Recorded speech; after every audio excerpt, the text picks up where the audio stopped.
Hello, everyone. Welcome to the Advancement Center and welcome to the world of magic and miracles. I am David, and it's great to be here with you. So, every now and then, I get a signal to share something. I never know when or why, but it comes, and I'm grateful to be able to share it on this platform. And that is the first chapter of The Magic of Life. And I'm sharing it because the communication with Simmion and what he wants to deliver to each one of you through this broadcast. So, without any more words, I will begin reading the first chapter of The Magic of Life, written by his twin, who lives here, Robert Young.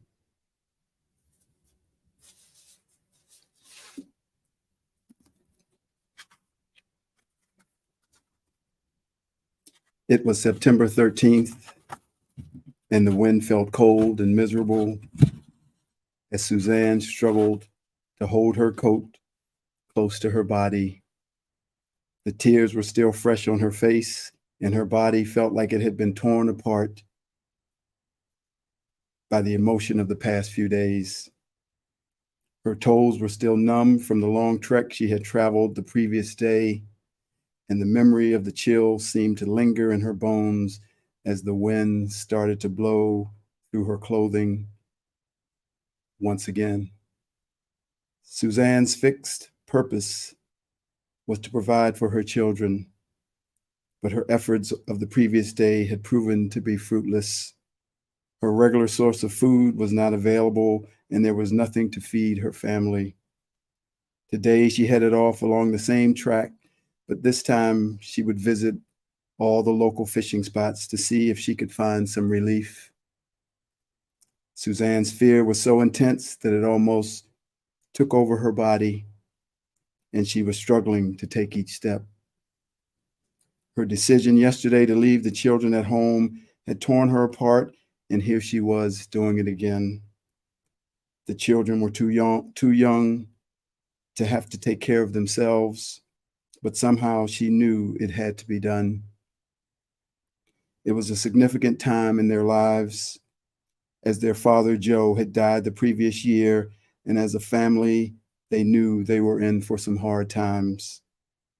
Suzanne had battled along, and the children lived in fear of what would happen to them all. Suzanne felt so alone, and each day seemed to get longer as the task became harder, and she struggled to survive against the increasing panic that ravaged her body. Suzanne had forgotten about all her friends and those who could help her, and was almost to the point where her brain and her body were ready to give up. The wind blew, and the dazzling rain began to play tricks with Suzanne's eyes. The clouds were low, and the mist of the morning hung like a mystic curtain, always out of reach, just in front of Suzanne's vision. No matter which way she turned, it was the same. Although her mind was ravaged with fear, there was a hidden sense that detached something different in the countryside. The strange cloud that appeared in front of her suddenly shook her into awareness and exploded her senses into a scream that was so intense its sound disappeared before it left her mouth. Suzanne froze, and the panic suddenly turned into a clarity that she had never felt before. Her sense of survival was at its maximum, and her focus and intensity were beyond belief. Suzanne scanned the path ahead, never taking her eyes off the strange vision in front of her. The rain seemed to stop just ahead, but the cloud was slowly moving towards her. She could feel her skin start to tingle. It was like something had started that was completely out of her control, and in place of her fear, a feeling of determination had come over her. She considered stepping back, but nothing seemed to happen. It was as if she was being drawn forward. As she took that next step, she went into the cloud and almost passed out from the rush of adrenaline that followed. In that moment, Suzanne forgot the outside world and disappeared into the ecstasy and beauty of the wonderful world of magic she had stepped into. The hardship she had experienced moments before had gone, and she marveled at the joy of standing tall in the face of everything that was happening. Suzanne could feel her confidence growing as she calmed herself and allowed the haze of her experience to subside. She focused on the faint image in front of her and watched patiently as it formed into the shimmering outline of a person. She had never experienced anything like this before, but somehow she felt comfortable just standing motionless and letting everything unfold. The longer she stood and watched, the clearer the image became, until there, standing before her, was a great friend she had known through many ages. He introduced himself as Simmion. Suzanne felt elated. She had never experienced such a sensation, and she certainly had never seen anybody appear from a cloud before. Strangely, though, she felt incredibly comforted by the whole event. It was as if she had stepped into another world where all of the circumstances around her were totally different. She felt beautiful once again, and her dry skin and matted hair were suddenly transformed. Her clothes looked better, and she really felt like she was starting to glow. Simeon's voice was gentle and welcoming. He understood that she had never experienced such a thing before, and he was extremely conscious of the fragile nature of her situation. "You seem lost, my beautiful one," he began. Suzanne relaxed as he spoke. She felt drawn towards his energy and almost unconscious of the content of his words. Simmion continued, "We have been watching you, and we understand your struggle. You have been through a lot, and now I would like to help you." Suzanne stood motionless. He turned slowly and continued, "Follow me, and we will get food for your children. I want to show you how to move on to a different life." The small island on which Suzanne lived was a place of beauty, with its harsh and rocky landscape and its wind-blown shores in contrast with the gentleness of the tree-lined hills in the distance. It was something beyond imagination. The life that Suzanne knew was simple but limited to this place where she was born. So when Simmion said, "Move to another life," she had no concept of what he was saying. There were no boats that could take her away from the island apart from the ship that came in once a month for supplies. It took one or two visitors backwards and forwards, and occasionally one of the technicians who ran the power station. And apart from that, there was no other way to move to another life. As her mind struggled with this lack of understanding, she felt a little disoriented and soon let go of her struggle to watch the vision of Simeon's magic develop in front of her. A vision appeared in front of her. She could see her children running around, enjoying themselves, laughing and playing, looking bright and healthy, with no trace of fear or hardship. Suzanne blinked and looked around, but she could only see the vision in front of her. She watched intently, and then, as quickly as it appeared, it disappeared. The picture had vanished, but it had been imprinted in Suzanne's heart as something more important than reality itself. Suzanne willingly followed Simmion, totally unconcerned about her well being and acknowledging that she felt unusually fit and happy. As she walked along, she felt the spring come back into her step, and her fairy like nature returned. They reached the waterfront where the fishermen normally gathered, but to her surprise, there was nobody around. They walked down to the small deserted jetty and looked out to where the fishing boats were moored. Everything seemed peaceful and calm, and Simmion turned with a serious look on his face and waved his hand slowly over the jetty. The air seemed to shimmer like a mirage, and then suddenly several baskets of fish fillet and shellfish appeared before her. It was like a banquet laid out, ready to eat. Oh, if only I could carry all of this and take it back to my children. Just as the thought appeared, the banquet lifted off the ground and slowly moved forward, disappearing into the surrounding mist that Suzanne had not noticed since she first stepped into it. She immediately turned to Simmion. What happened? Your wish has been granted. The fish will be taken back to your children, he said. There is too much for our family, replied Suzanne. Simmion smiled and quietly said, let's walk back to your house and feed the children. As they walked along the path, Simmion seemed to become real, and Suzanne felt that she needed to reach out and touch him. She could hardly believe the love that existed between them. Her senses became sharp and her whole body tingled with excitement.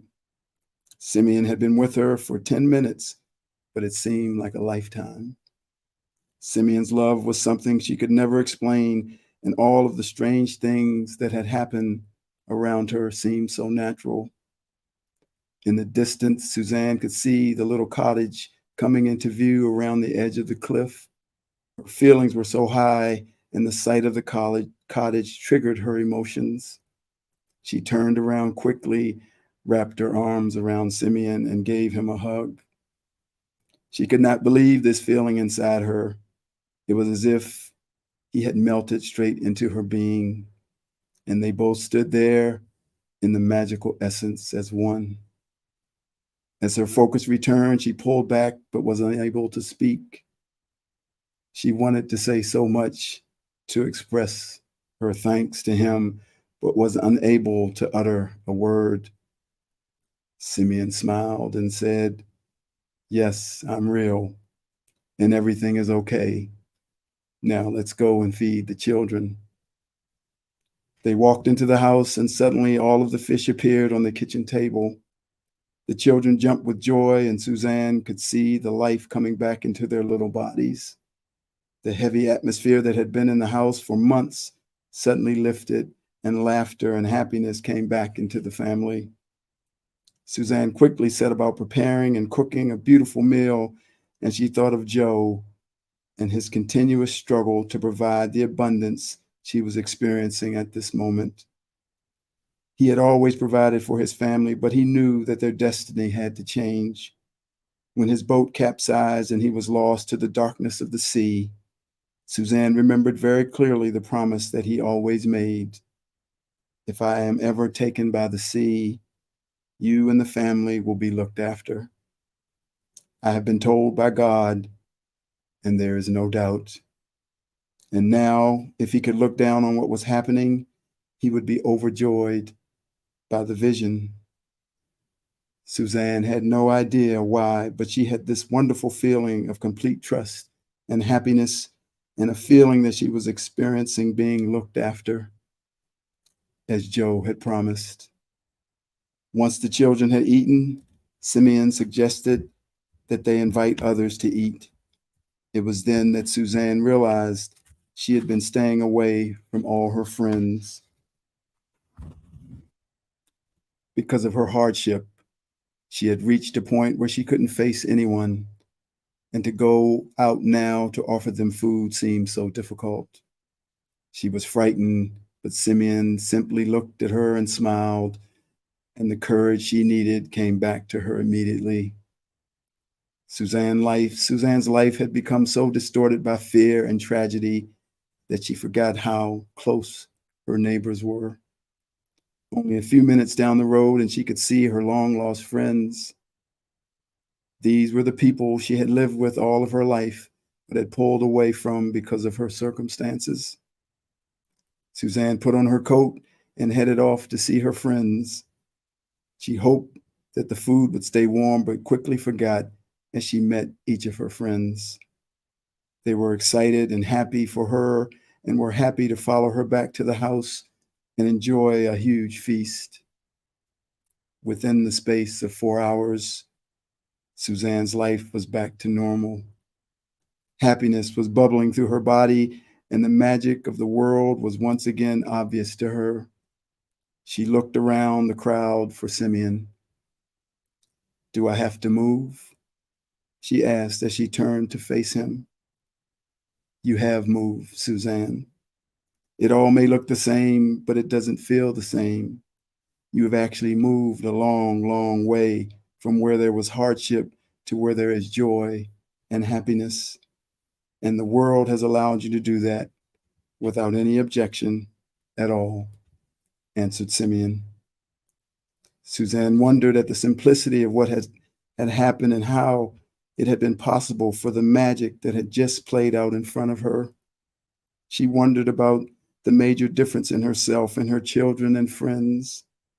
It was all because of the intervention of one person and the provisions of one meal. Everybody's life had changed in that very short period of time. Suzanne wondered if Simmion would be around all of her life. "How long are you staying?" she asked him. "I have always been with you, and I always will be. There will come a time when I return to earth, and you will know me again. But on this occasion, I am here for a short time to help you see the simplicity of what is needed to make your life full." Suzanne's face glowed, and the people around her were excited. They listened intently, but had no idea that Simmion had moved heaven and earth to come and stand before Suzanne so that she might know that she could change and move on. Suzanne could not describe what Simmion had done, but the essence of her whole being clearly reflected the amazing results. Suzanne and her friends enjoyed a beautiful time together, but it was soon time to sleep. It wasn't long after everyone had gone home and the children were in bed that Suzanne fell into a peaceful, dream-filled sleep. The dreams were clear and as exciting and almost as amazing as the day she had just left behind. She saw so many things and received so many instructions that it seemed like the night would never end. Not once did she wonder where Simmion had gone. He was there when she went to sleep. He was there in her dreams. And she was sure that when she awoke in the morning, he would be there again.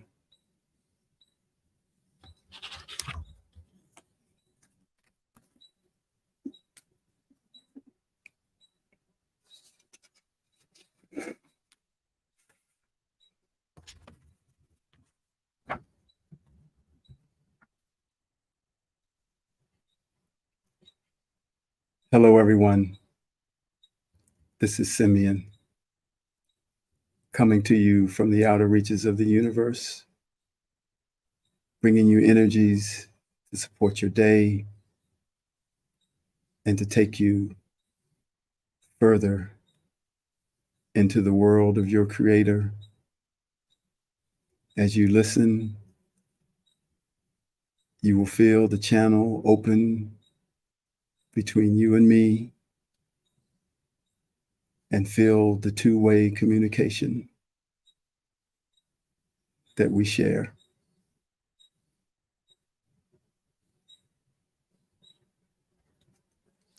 And so the things that you can't see now, you will see. The more active you are, the more active you make your connection, the more you will see the invisible, the more you will see the beings and the entities and the parts of you that are actually hidden from your normal vision. It's now time for you to experiment, and we're alongside you to play the game, no matter what you would like to make it be. You might find the rules keep changing, but the fun is still there. And what we have in store for everybody is much, much larger than you have considered so far. The many millions and billions of people involved in making everything work at this time will surprise everyone, but it won't surprise you when you see the sea of smiling faces looking at you, laughing because you've just found a way to see them. Look forward to it and make sure you hold that vision. Thank you for listening. I am Simmion.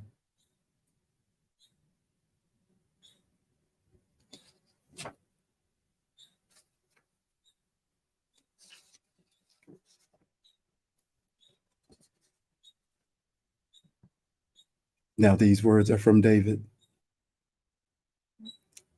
You're not in Kansas anymore.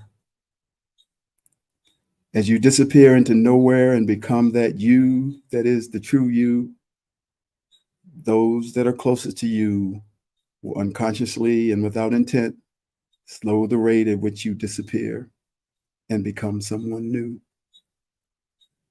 They know you as a certain identity that they have always known, and that picture is hard to remove from their consciousness.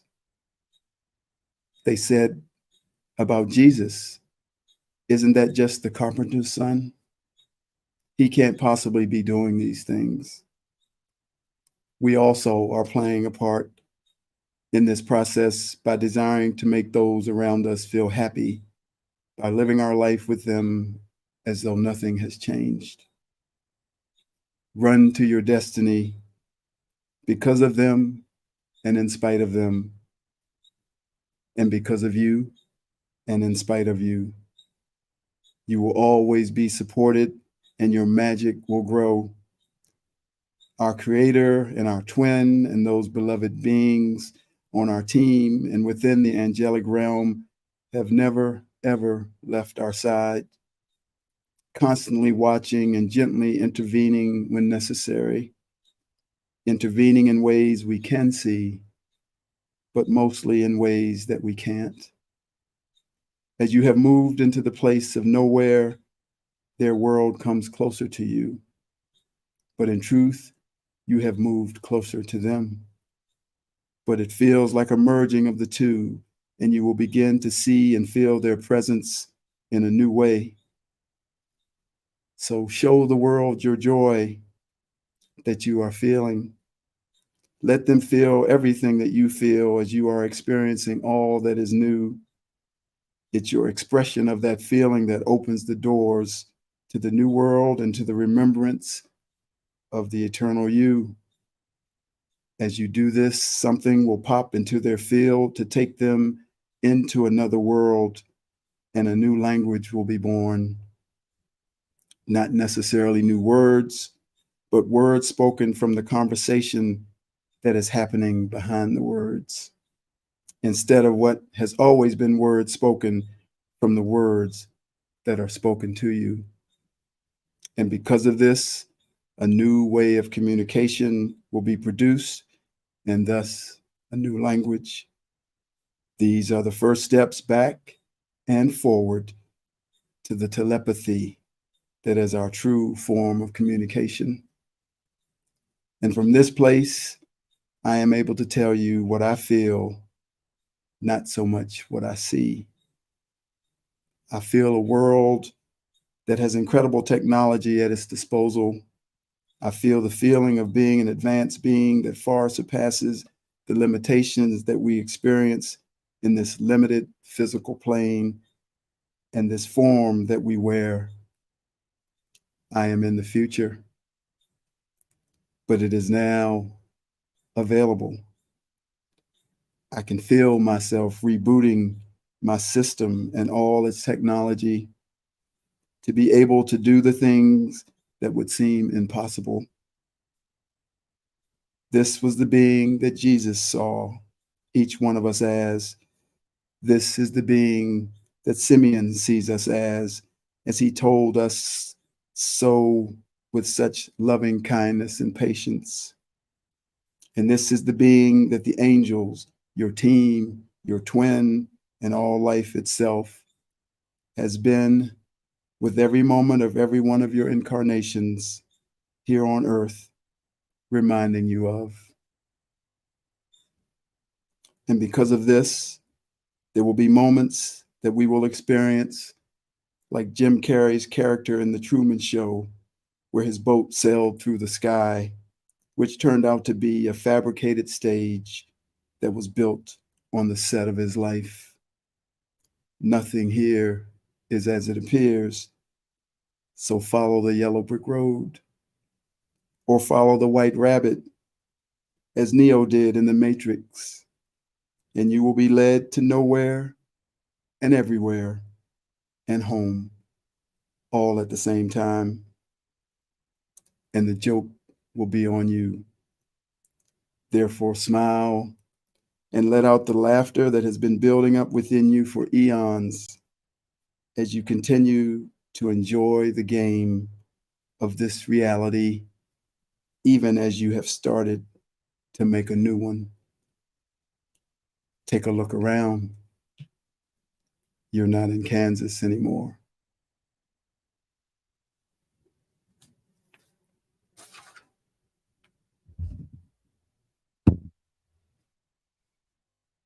Follow the yellow brick road. Follow the yellow brick road. Follow, follow, follow, follow, follow the yellow brick road. You're off to discover your magic, the wonderful magic that's yours. You'll find that you're a whiz of a whiz, if ever a whiz there was. If ever, oh, ever a whiz there was, you are a whiz. It's just because because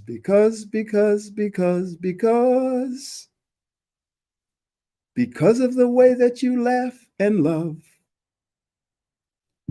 You're off to discover your magic, the wonderful magic that's yours. Da da da da da da da da.